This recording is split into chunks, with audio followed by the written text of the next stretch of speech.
تنبیہ کرتے لہجے میں بول کر اس کے گال کو نرمی سے اپنے لبوں سے چھوتا کمرے سے نکل گیا تھا۔ اس کے جاتے ہی قاسمہ نے وہ بیگ صوفے پر پھینکتے کمرے کا حال درست کرنے کا سوچا تھا، جو کسی بازار کا منظر پیش کر رہا تھا۔ جلتے کرتے کپڑوں کو تہہ لگاتے الماری میں رکھا تھا۔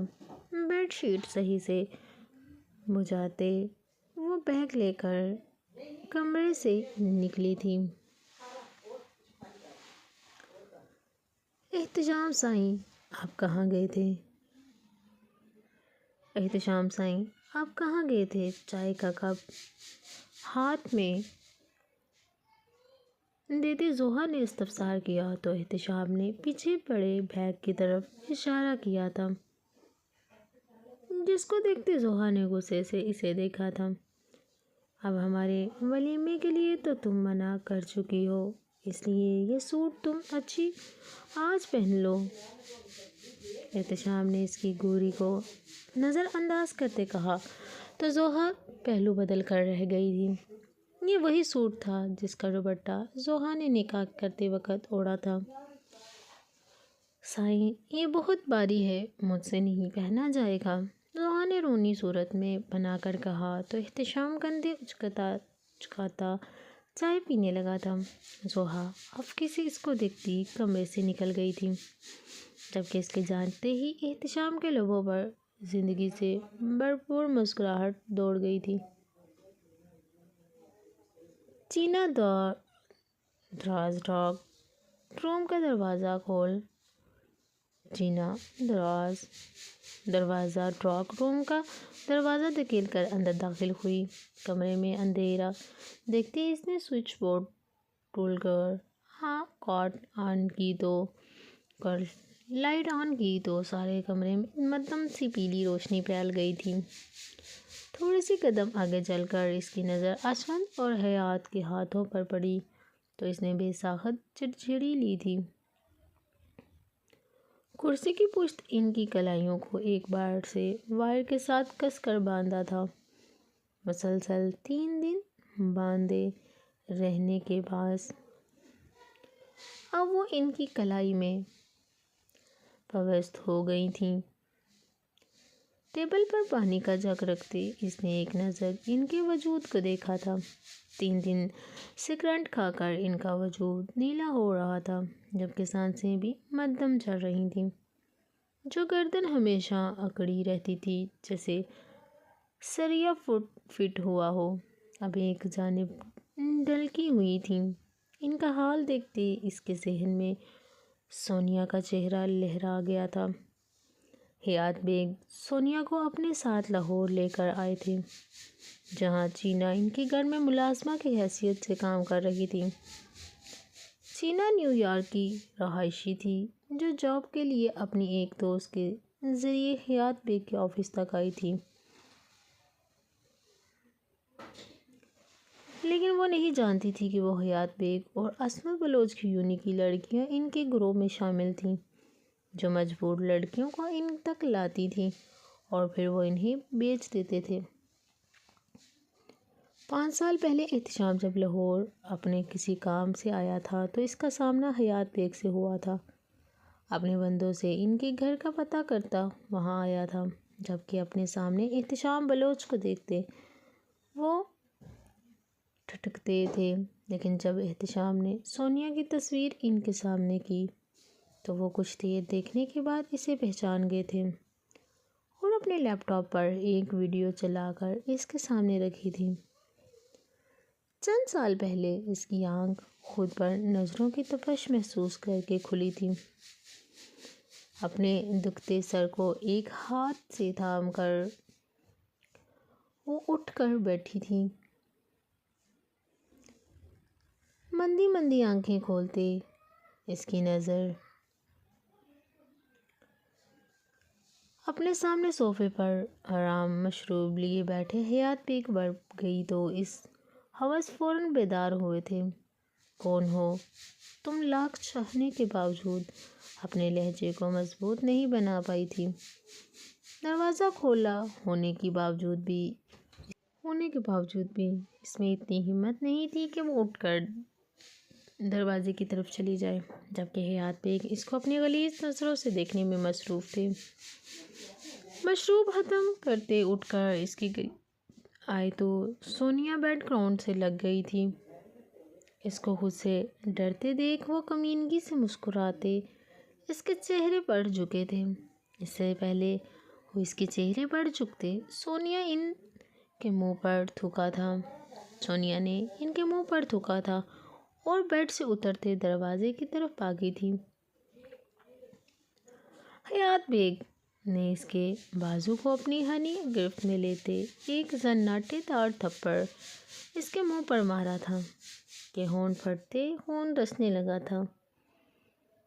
در پہ در تھپڑ اس کے منہ پر مارتے اس کے بالوں سے گھسیٹتے وہ اسے لیے ایک کمرے میں آئے تھے۔ جانے دو مجھے، سن ہوا دماغ کے ساتھ سونیا پوری قوت سے چیخی تھی، لیکن اس کی چیخ و پکار نظر انداز کرتے حیات بیگ نے اس کو الیکٹریکل چیئر پر بٹھا کر اس کے ہاتھوں کو کرسی کی پشت سے لگاتے باریک وائر سے باندھ کر بٹن آن کیا تھا۔ کرسی کی پشت سے لگاتے باریک وائر سے باندھ کر بٹن آن کیا تھا کہ سارے کمرے میں سونیا کی دل خراش چیخیں گونج گئی تھیں، جس کی آوازیں باہر تک آ رہی تھیں۔ میرا ارادہ تمہیں چھوڑ دینے کا تھا، لیکن اب اسفل بلوچ کی منتخب کرتی سزا کی تم حقدار ہو۔ آخر تو تم نے پناہ دی تھی۔ میری بہن کو اس کے تڑپتے وجود کو دیکھتے زہر خند لہجے میں کہتے کمرے سے نکل گئے تھے، جبکہ وہ مسلسل بجلی کے جھٹکے کھاتی اپنی سانسیں ہار گئی تھی۔ اس کو اتنی تکلیف میں دیکھتے احتشام کو اپنے لہو شرارے پھوٹتے محسوس ہو رہے تھے۔ اس نے خود سے عہد کیا تھا کہ وہ انہیں بھی ایک روز یہی سزا دے گا۔ چینا اپنی سوچوں کے بھنورے سے نکلتی ان کی کرسی کے پیچھے جاتے ان کے ہاتھ کھولتے باہر نکل گئی تھی۔ اگر اس کو معلوم ہوتا کہ اس کی ہمدردی عمر بھر کا پچھتاوا بن جائے گی تو وہ ایسا کبھی نہ کرتی۔ رائل بلو کلر کا سوٹ پہنے، مضبوط کلائی میں کھڑی، باندھے بالوں کو جیل سے سیٹ کیے، وجیہہ چہرے پر مسکراہٹ سجائے وہ اپنے سامنے دیکھ رہا تھا، جہاں وہ پھولوں کی روش پر کاظمہ اور زوہا کے ہمراہ سج کر قدم اٹھاتی عہد بلوچ تک آ رہی تھی۔ اس کو اپنے قریب آتے دیکھ وہ اپنی جگہ سے اٹھتا اس کے آگے اپنی ہتھیلی پھیلا گیا تھا، جس پر اس نے کپکپاتا ہاتھ اس کے ہاتھ پر رکھا تھا۔ عہد نے اس کو اوپر چڑھاتے اس کے دلکش سراپے کو دیکھا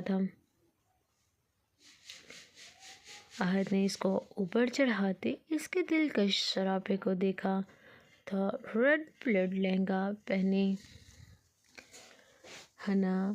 حنائی ہاتھوں میں خاندانی کنگن پہنے، سراہی دار گردن میں رانی ہار پہنے، برائڈل میک اپ کیے وہ اس پل بھر کے لیے مبہوت کر گئی تھی۔ اس کے سراپے سے نظریں اتارتا چڑھاتا وہ اپنی نگاہیں بے مقصد ادھر ادھر دوڑانے لگا تھا، جبکہ دوسری طرف موجود شہروز چودھری بلیک کلر کی شیروانی پہنے، بالوں کو جیل سے سیٹ کیے، صوفے کی پشت سے ٹیک لگائے، ٹانگ پر ٹانگ جمائے موبائل میں مصروف تھا، جس کو رکھنے کا ثمینہ چودھری بارہا دفعہ کہہ چکی تھیں، لیکن اس کے کان میں جوں تک نہیں رینگی تھی۔ بلڈ ریڈ گہرے دار لہنگے کے ساتھ شارٹ فراک پہنے، حنائی ہاتھوں میں بھر بھر کر کانچ کی سرخ چوڑیاں پہنے، سراہی دار گردن میں نفیس سے گلو بند پہنے، کانوں میں چھوٹے چھوٹے آویزے پہنے، پیشانی پر ماتھا پٹی باندھے، برائڈل میک اپ میں وہ آسمان سے اتنی حور ہی لگ رہی تھی۔ شہروز جو سب سے بے نیاز موبائل چلا رہا تھا، اس پر نظر پڑتے وہ اپنا سانس تک روک گیا تھا۔ جو سائم کے ہسارے میں اسٹیج تک آ رہی تھی۔ سمینہ چودھری کے کندھے ہلانے پر وہ ہڑبڑا کر ہوش میں آتے اپنی جگہ سے اٹھتا اس کے آگے اپنی چوڑی ہتھیلی پھیلا گیا تھا، جس کو ایک نظر دیکھنے کے بعد روائکا نے اپنا ٹھنڈا ہاتھ اس کے ہاتھ میں رکھ دیا تھا، جس کو اپنی مضبوط گرفت میں لیتے وہ اپنی جگہ پر بیٹھ گیا تھا۔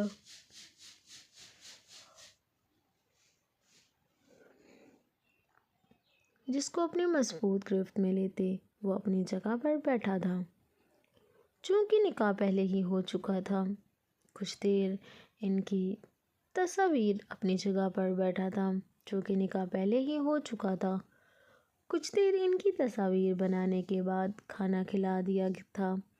خود پر نظروں کی تپش محسوس کرتے کاظمہ نے گردن موڑی تو سائم کو خود کو تکتا پا کر اس کو گھورا تھا، جو بلیک کاٹن کے سوٹ پر براؤن شال کندھوں پر ڈالے، مضبوط کلائی میں مہنگی گھڑی پہنے، وجیہہ چہرے پر اسپاٹ تاثرات سجائے اس کی بیڈ مس کروا گیا تھا۔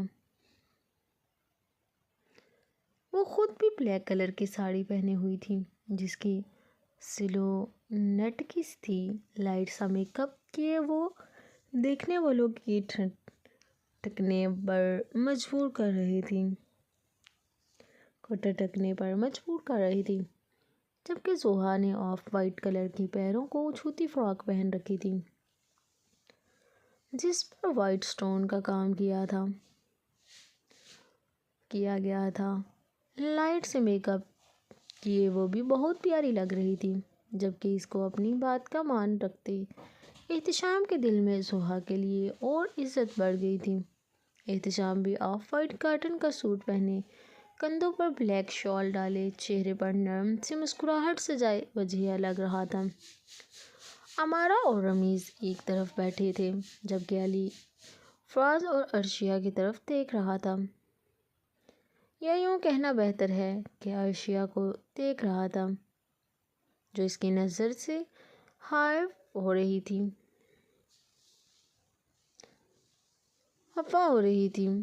وہ لوگ کچھ دیر پہلے ہی آئے تھے۔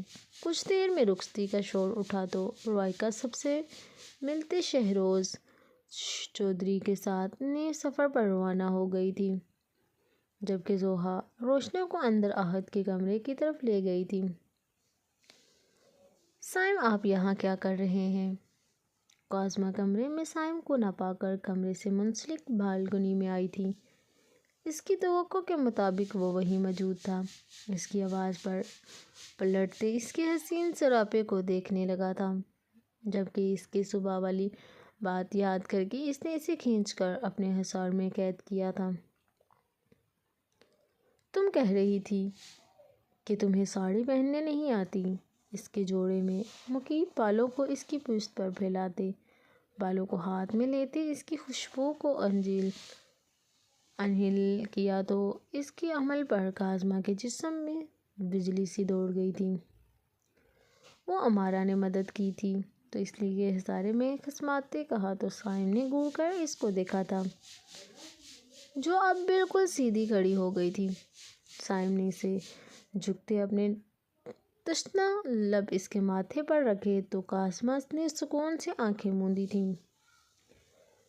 ویسے تمہیں میری مدد لینے پر اعتراض تھا، لیکن امارا کی تم نے خوشی سے لے لی۔ سائم نے خفگی بھرے تاثرات چہرے پر سجا کر کہا تو کاظمہ نے آنکھیں گھمائی تھیں۔ آپ کو کیسے پتا کہ ساڑی کیسے پہنی جاتی ہے؟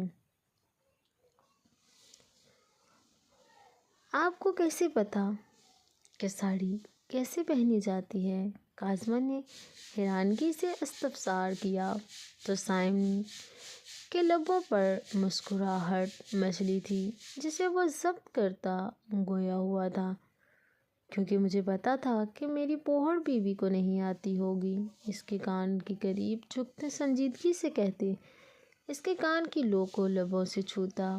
اب کہ کاظمہ اس کی بات پر ناراضگی سے رخ پھیر گئی تھی، جس پر وہ سائم فوراً سیدھا ہوتے اس کے پھولے ہوئے گالوں کو دیکھنے لگا تھا۔ ناراض ہو؟ اس کا چہرہ تھام کر نرمی سے پوچھا تو کاظمہ نے زور و شور سے ہاں میں سر ہلایا تھا، البتہ نظریں آسمان پر چمکتے ستاروں پر ٹکا دی تھیں۔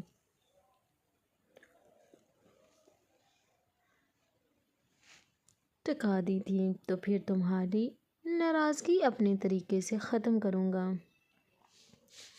کہتے ساتھ صائم کاظمہ کا چہرہ اپنی طرف کرتے اس کے لبوں پر جھکا تھا۔ کچھ توقف کے بعد پیچھے ہوتے اس کا خون چھلکا تھا، چہرے دیکھتے اس کا سر اپنے سینے سے لگاتے رخ موڑ کر نظریں آسمان پر ٹکا دی تھیں۔ احتشام سائیں، مجھے آپ سے بات کرنی تھی، سہا نے مضطرب انداز میں کہا تو احتشام نے اجنبے سے اس سے تکا تھا۔ کیا ہوا؟ آپ کی طبیعت تو ٹھیک ہے نا؟ احتشام فوراً متفکر ہوا تھا، جس پر سہا نے اثبات میں سر ہلا کر اپنا رخ احتشام کی طرف کیا تھا، جو سوالیہ نظروں سے اس کو دیکھ رہا تھا۔ سائیں بابا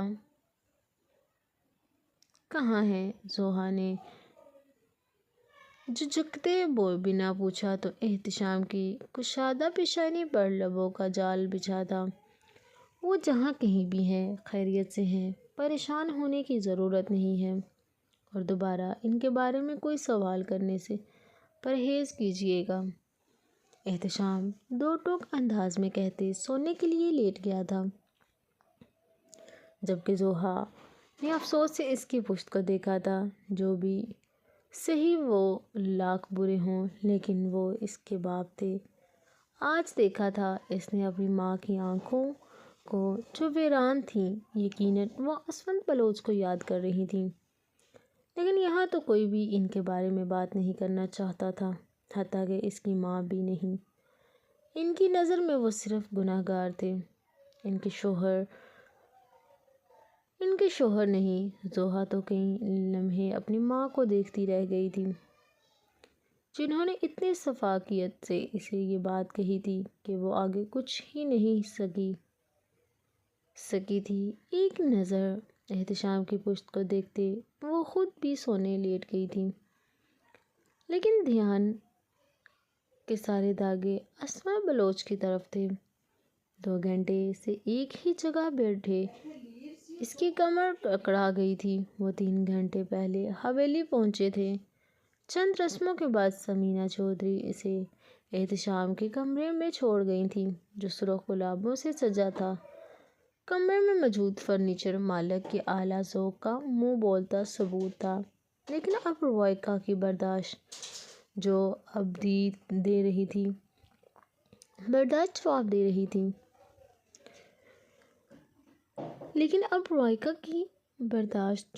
رہی تھی۔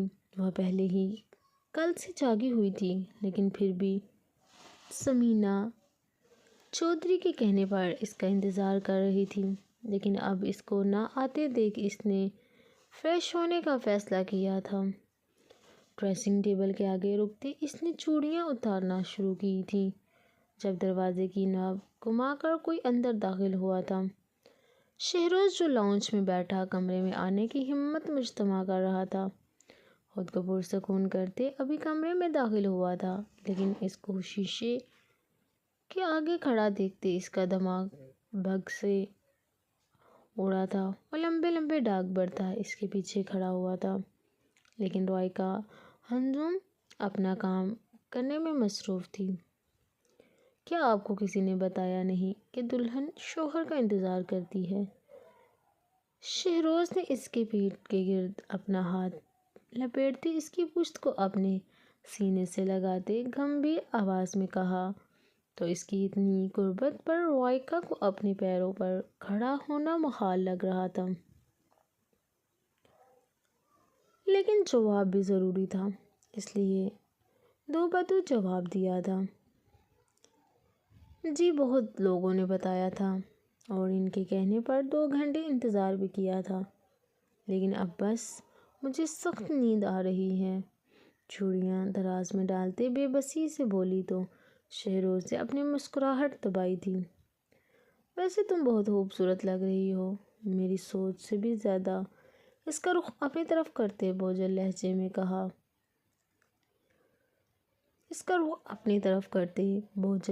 میں کہا تو رائکا نے دھوپ نگلتے اس کو دیکھا تھا، جو بے باک نگاہوں سے اس کا جائزہ لے رہا تھا۔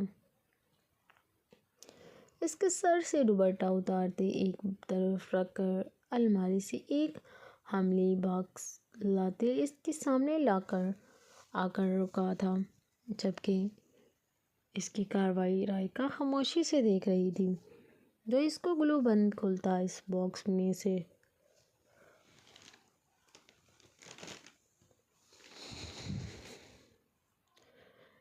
ایک لاکٹ نکالتے اس کے گلے میں پہنا گیا تھا، جس میں مسز شہروز لکھا تھا۔ لاکٹ واقعی خوبصورت تھا۔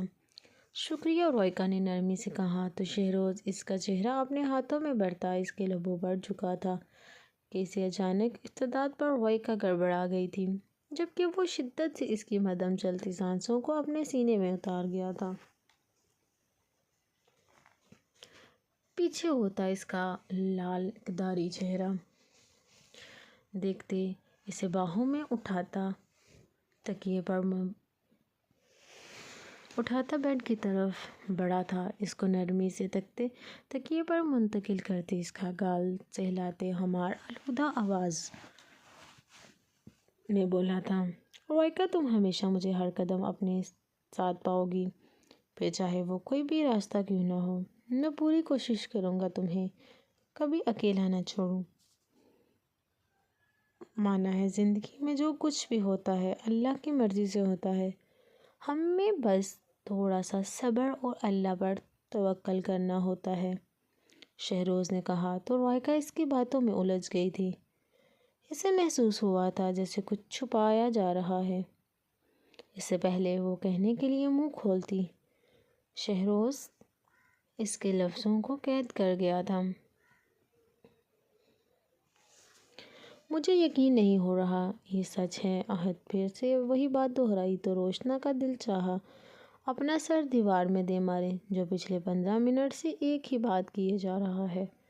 عہد آپ کیوں چاہتے ہیں کہ میں کچھ نہیں ماروں آپ کو؟ روشنا نے دانت کھچکھچاتے کہا تو عہد نے جھٹکے سے کھینچ کر اسے اپنے اوپر گرایا تھا، جو سیدھا اس کے سینے پر گری تھی، جبکہ چہرے پر گلا بکھر گیا تھا۔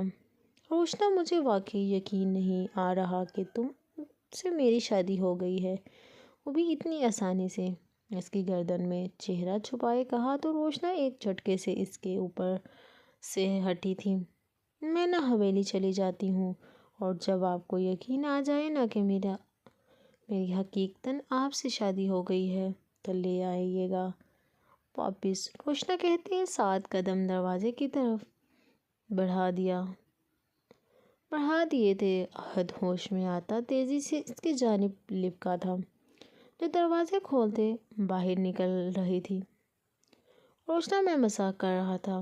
عہد اس کو باہوں میں اٹھاتا بیڈ تک لاتے بے بسی سے بولا تو روشنا نے منہ پھیر لیا تھا، جس پر عہد نے نفی میں سر ہلاتے اس کو دیکھا تھا۔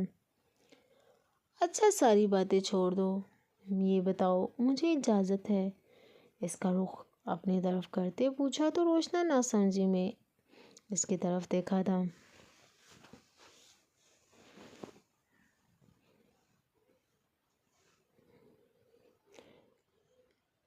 یہ بتاؤ مجھے اجازت ہے؟ اس کا رخ اپنی طرف کرتے پوچھا تو روشنا نے ناسمجھی میں اس کی طرف دیکھا تھا۔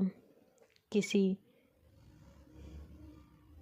بات کی اجازت؟ روشنا اس کے پوچھنے پر عہد نے تو نظروں سے اس کو گھورا تھا اور بنا سمجھنے کا موقع دیے اسے بستر پر گراتے خود اس پر سایہ فگن ہوا تھا، جبکہ روشنا اس کی بات کا مطلب سمجھتے چہرہ جھکاتے لب اور دانتوں تلے دبا گئی تھی۔ عہد غصے سے اس کو گھورتا اس کی گردن پر جھکا تھا، جبکہ اس کا لمس محسوس کرتے اس کی ریڑھ کی ہڈی میں سنسناہٹ دوڑ گئی تھی۔ اپنی گردن پر جا بجا اس کے لبوں کا لمس محسوس کرتے روشنا نے سختی سے اپنی آنکھیں میچی تھیں، جبکہ وہ عہد اس کی قربت میں مدہوش ہوتا سارے فاصلے ختم کر گیا تھا۔ نیکسٹ پارٹ جاری ہے۔ پلیز آپ کو میرا چینل پسند آیا ہو تو میرے چینل کو سبسکرائب اور بیل کو پریس کریں تاکہ میری آنے والی ویڈیو اب تک پہنچ سکے، اور میرا ناول پسند آیا ہو تو پلیز کمنٹ میں ضرور بتائیے گا۔ انشاءاللہ پھر ملتے ہیں۔ اوکے، اللہ حافظ۔